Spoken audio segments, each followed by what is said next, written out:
Jesus realmente afirmou ser Deus? Ou essa foi uma conclusão criada pelos cristãos muitos anos depois? Essa talvez seja a pergunta mais importante de toda a fé cristã. Afinal, quem é Jesus? Olá, graça e paz, eu sou Rivaldo Coelho, sejam muito bem-vindos ao meu canal Escrituras em Contexto.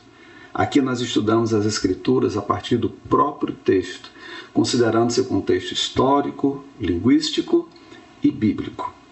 Aqui nós nos dedicamos ao estudo da Palavra de Deus, a Bíblia Sagrada. Nosso propósito não é promover doutrinas ou dogmas denominacionais, nem contestar ou ofender qualquer crença religiosa. Caso alguns dos conceitos aqui apresentados nesta aula seja diferente daquilo que você aprendeu ou acredita, peço que acompanhe o estudo com espírito de reflexão e análise das Escrituras, tá bom? Nosso objetivo é buscar a verdade revelada por Deus e permitir que a própria Bíblia explique a Bíblia. Cremos que Deus deseja nos ensinar por meio de sua palavra, pois ela é a fonte segura de orientação para a vida cristã. Como escreveu o apóstolo Paulo lá na sua segunda carta a Timóteo, capítulo 3, versículos 16 a 17. Toda a Escritura é inspirada por Deus e útil para o ensino, para a repreensão, para a correção e para a educação na justiça, a fim de que o homem de Deus seja perfeito e perfeitamente habilitado para toda boa obra. Que este estudo fortaleça sua fé, amplie seu conhecimento das Escrituras e aproxime você cada vez mais de Deus. Que o Espírito Santo nos ilumine neste estudo. Esta é a terceira aula da série e nas duas primeiras observamos que o Antigo Testamento apresenta indícios de uma pluralidade dentro da divindade e analisamos as misteriosas manifestações do anjo do Senhor que muitos estudiosos identificam como aparições pré-encarnadas do Filho de Deus. Ao contrário do que muitos imaginam, a divindade de Cristo não está baseada em um único versículo isolado. Ela emerge do conjunto das Escrituras. Os Evangelhos, as cartas apostólicas e o livro de Apocalipse apresentam um testemunho convergente. Jesus possui atributos, títulos, obras e honra que pertencem exclusivamente a Deus. Nesta aula, examinaremos algumas das evidências mais importantes dessa verdade. O Evangelho de João começa de maneira extraordinária. Enquanto Mateus inicia com a genealogia de Jesus e Lucas com o seu nascimento, João conduz o leitor para além da criação do universo. Ele escreve lá no primeiro capítulo e no primeiro versículo. No princípio era o Verbo, e o Verbo estava com Deus, e o Verbo era Deus. E João não deixa dúvidas sobre a identidade do Verbo. Alguns versículos depois ele declara, no versículo 14, e o Verbo se fez carne e habitou entre nós, cheio de graça e de verdade, e vimos a sua glória, glória como do unigênito do Pai. O Verbo eterno não permaneceu distante da humanidade, ele entrou na história, assumiu a natureza humana e habitou entre nós. O Jesus dos Evangelhos é o próprio Verbo eterno que esteve com Deus e era Deus.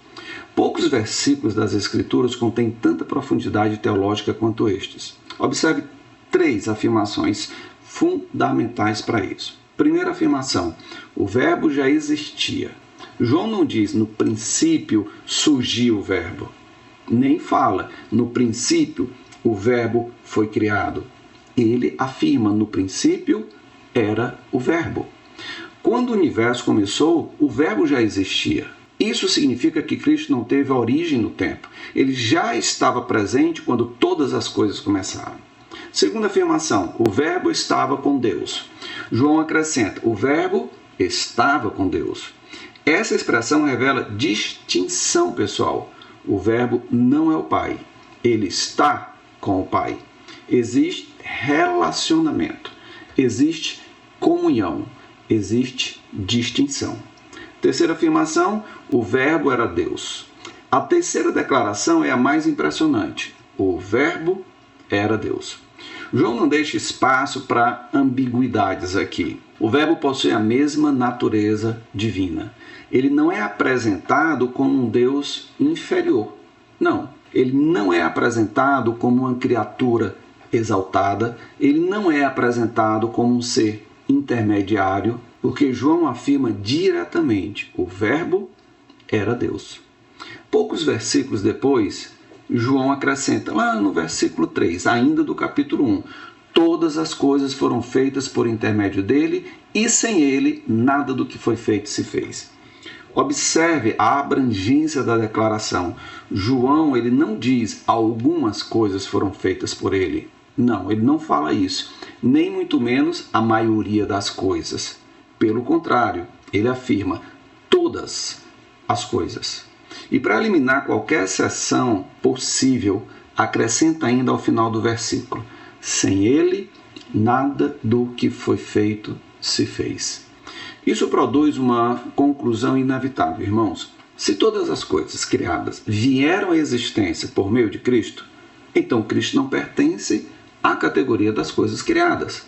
Caso contrário, veja bem, ele teria de criar a si mesmo, o que é impossível.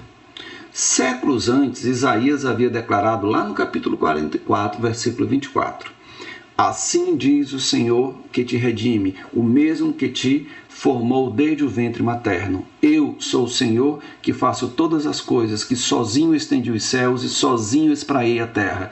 Agora, João afirma que todas as coisas foram feitas por meio de Cristo. A conclusão é evidente. Cristo participa da obra criadora que o Antigo Testamento, como nós vimos há pouco agora no texto de Isaías, atribui exclusivamente a Deus. Um dos momentos mais marcantes do ministério de Jesus ocorreu durante um debate com líderes judeus. Lembra os fariseus? Após uma longa discussão, Jesus declarou, lá no capítulo 8 de João, no versículo 58, respondeu-lhes Jesus: em verdade eu vos digo, antes que Abraão existisse, eu sou. Essa expressão remete diretamente à revelação divina em Êxodo capítulo 3, versículo 14. Quando Moisés perguntou qual era o nome de Deus, ele recebeu a resposta lá. E diz assim: disse Deus a Moisés: eu sou o que sou. Disse mais: assim dirás aos filhos de Israel: eu sou, me enviou a vós outros.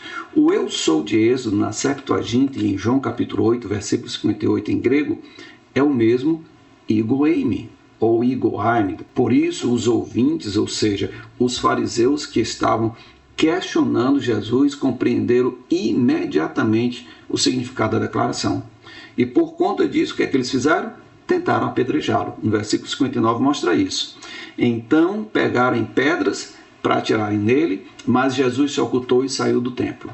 Na lei de Moisés, a blasfêmia era punida com apedrejamento. O fato de tentarem apedrejar Jesus mostra que entenderam a sua declaração como uma reivindicação de igualdade com Deus. Mas Jesus não é apresentado como Deus apenas nos evangelhos. Os próprios apóstolos continuaram ensinando essa verdade após a sua ressurreição. Entre os textos mais impressionantes do Novo Testamento está o Filipenses capítulo 2, versículos do 6 ao 11. Lá, Paulo escreve: pois ele, subsistindo em forma de Deus, não julgou como usurpação ser igual a Deus. O apóstolo prossegue descrevendo a humilhação voluntária de Cristo, sua morte na cruz e sua exaltação pelo Pai. O clímax da passagem encontra-se nos versículos 10 e 11. Para que ao nome de Jesus se dobre todo o joelho nos céus, na terra e debaixo da terra, e toda língua confesse que Jesus Cristo é Senhor, para a glória de Deus Pai. À primeira vista, essa afirmação pode parecer apenas uma exaltação de Cristo, mas Paulo está fazendo algo muito maior do que aparenta aqui. Ele está citando Isaías capítulo 45, versículo 23. Lá é o próprio Deus quem declara: por mim mesmo tenho jurado, da minha boca saiu o que é justo, e a minha palavra não tornará atrás. Diante de mim se dobrará todo joelho e jurará toda língua. Irmãos, eu vou colocar novamente os textos para lermos juntos. Paulo, séculos depois, diz a respeito de Cristo em Filipenses 2,10: para que ao nome de Jesus se dobre todo joelho, nos céus, na terra e debaixo da terra. E em Isaías 45, 23, lemos a respeito de Deus: diante de mim se dobrará todo joelho e jurará toda língua. O contexto é inequívoco. É Deus falando aqui em Isaías. É Deus recebendo a adoração universal aqui em Isaías. E quando Paulo aplica essa passagem a Jesus, ele está atribuindo a Cristo uma honra que, segundo Isaías, pertence exclusivamente a Deus. É óbvio. Esse é um dos argumentos cristológicos mais fortes de todo o Novo Testamento. Após a ressurreição, nós sabemos que Jesus apareceu aos discípulos, né? Tomé, que inicialmente havia duvidado, porque ele não estava lá na sala na primeira aparição, contemplou Cristo ressuscitado e exclamou lá no capítulo 20 de João, no versículo 28, Senhor meu e Deus meu. Essa declaração possui enorme importância. Tomé não chama Jesus apenas de Senhor, ele o chama de Deus. E embora alguns que não creem na Trindade afirmem que Tomé estava usando aqui uma das expressões de espanto, como, por exemplo, falamos hoje em dia, meu Deus, que incrível, tá? Isso, aquilo. Não, isso não é cabível aqui. Porque, primeiro, no grego original não aponta nenhuma possibilidade disso. Segundo, no judaísmo, no primeiro século, havia profunda reverência pelo nome divino.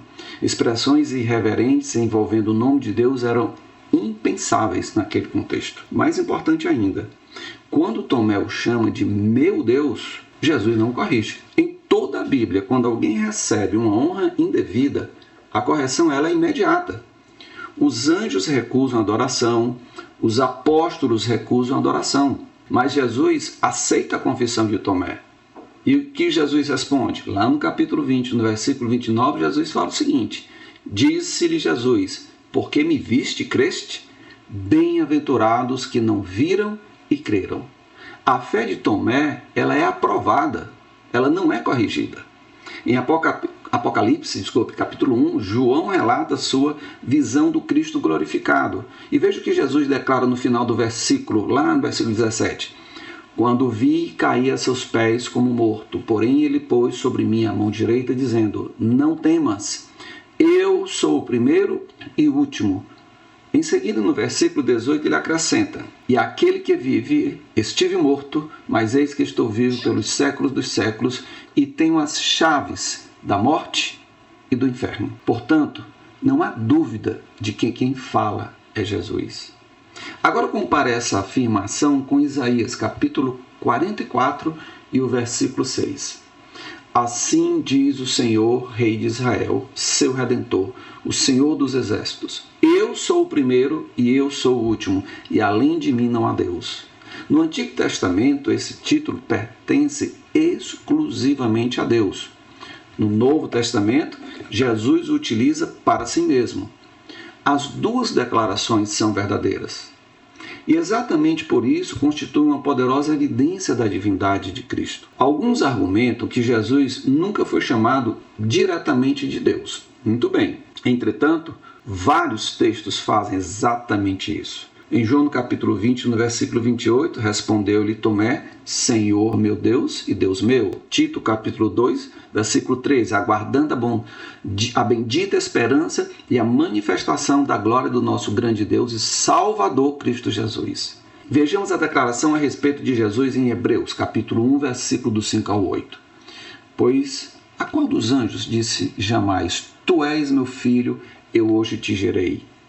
E outra vez, eu lhe serei pai e ele me será filho. E novamente, ao introduzir o primogênito no mundo, diz, e todos os anjos de Deus o adorem. Ainda quanto aos anjos, diz, aquele que aos seus anjos faz ventos e a seus ministros labareda de fogo. Agora vejam que o próprio Pai declara. Isso aqui é muito importante, irmãos. Mas acerca do Filho, isso aqui é Deus falando. O teu trono, ó Deus, é para todo sempre, e cetro de equidade é o cetro do seu reino.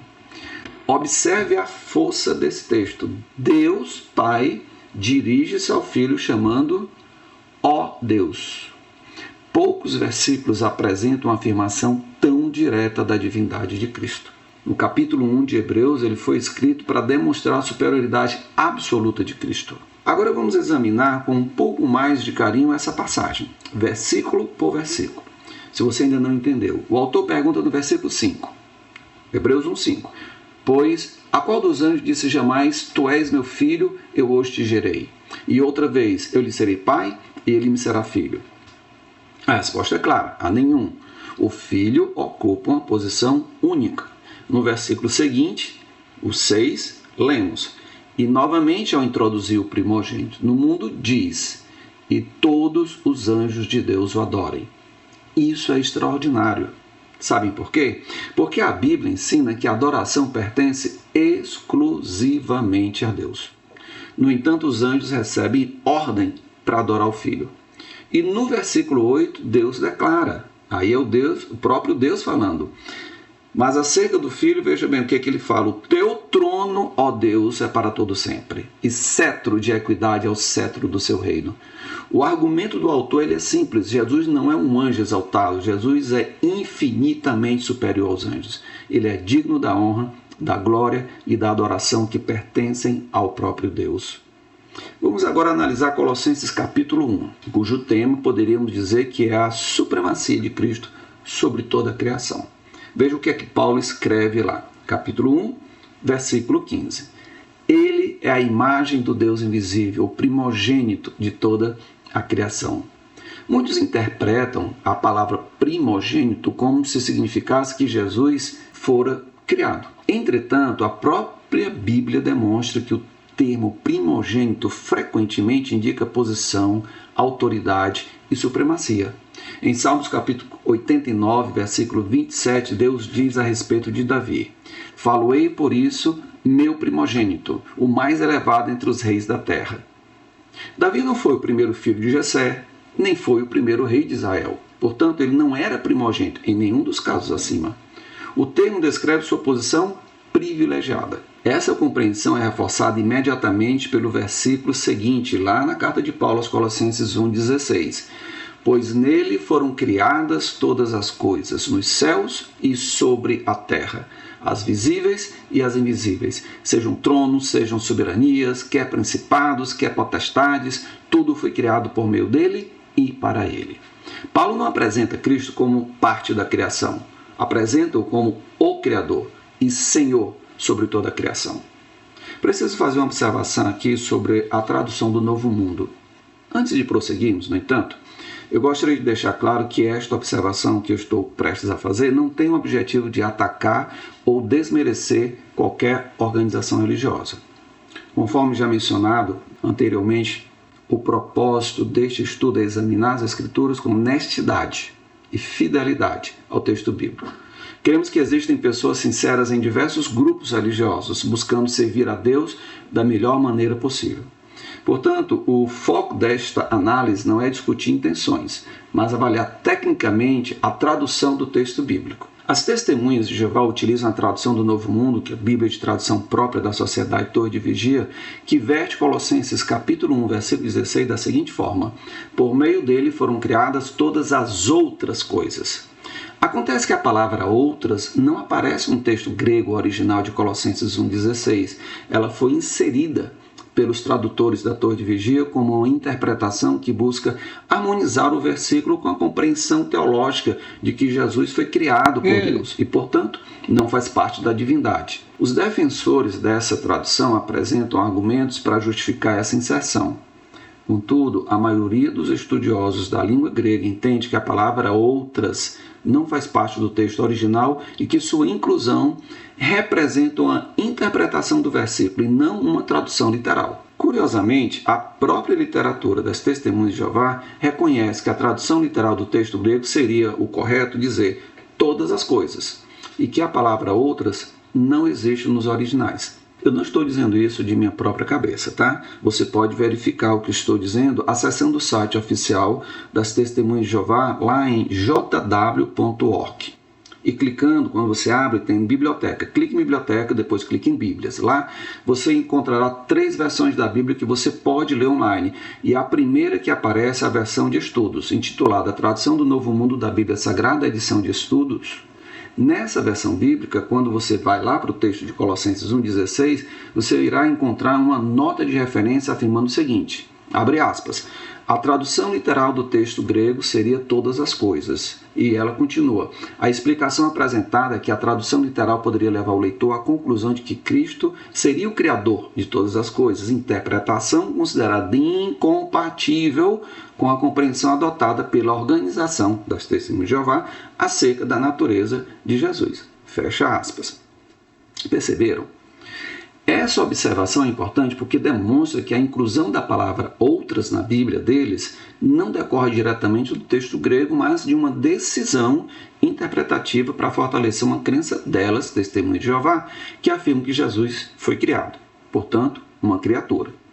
Feito este esclarecimento, vamos dar prosseguimento aqui ao nosso estudo. Algo interessante, irmãos, é observarmos a glória que Cristo possuía antes da criação. Pouco antes de sua crucificação, Jesus orou ao Pai. Capítulo 17 de João, versículo 5. Glorifica-me, ó Pai, contigo mesmo com a glória que eu tive junto de ti antes que houvesse mundo. Jesus não afirma que receberia uma glória nova. Ele fala de uma glória que já possuía junto ao Pai antes da criação do mundo. Nenhum ser criado poderia reivindicar uma existência consciente e gloriosa antes da criação do universo. Mais uma vez, Cristo é apresentado como eterno e participante da própria glória divina. Ao longo desta aula, vimos que Jesus existe eternamente, participou da criação de tudo, compartilha títulos exclusivos de Deus, recebe adoração, é chamado diretamente de Deus, possui a mesma glória do Pai, é superior aos anjos, recebe honra universal. Nenhuma dessas evidências isoladamente resolve toda a questão, mas quando reunidas, formam um testemunho impressionante e coerente. Os apóstolos não viam Jesus como apenas um profeta, não o viam apenas como um mestre, não o viam apenas como o Messias. Eles reconheceram nele o próprio Deus revelado em carne. Mas existe ainda uma questão importante. Se o Pai é Deus e o Filho é Deus, qual é o papel do Espírito Santo? Seria ele apenas uma força ativa? Uma energia divina? Ou as Escrituras o apresentam como uma pessoa divina? Essa será a nossa próxima investigação, cujo título será O Espírito Santo é uma pessoa divina, o Consolador prometido por Cristo. Nela veremos que o Espírito Santo, vamos lá, fala, ensina, guia, envia, intercede, pode ser entristecido e, o mais importante, é chamado Deus nas Escrituras. Nesse estudo também seguinte, na próxima aula, descobriremos por que os primeiros cristãos reconheceram o Espírito Santo não como uma força impessoal, mas como uma pessoa divina que atua em perfeita comunhão com o Pai e o Filho. Se você estiver gostando de nossas aulas, não esqueça de se inscrever, curtir, comentar, compartilhar e acionar o sininho de notificações para não perder nenhuma aula quando eu postar, tá certo? Por favor, sinta-se à vontade para sugerir temas para as nossas próximas aulas. Ficarei muito feliz em ler seus comentários. Que Deus abençoe sua vida. Até o próximo estudo.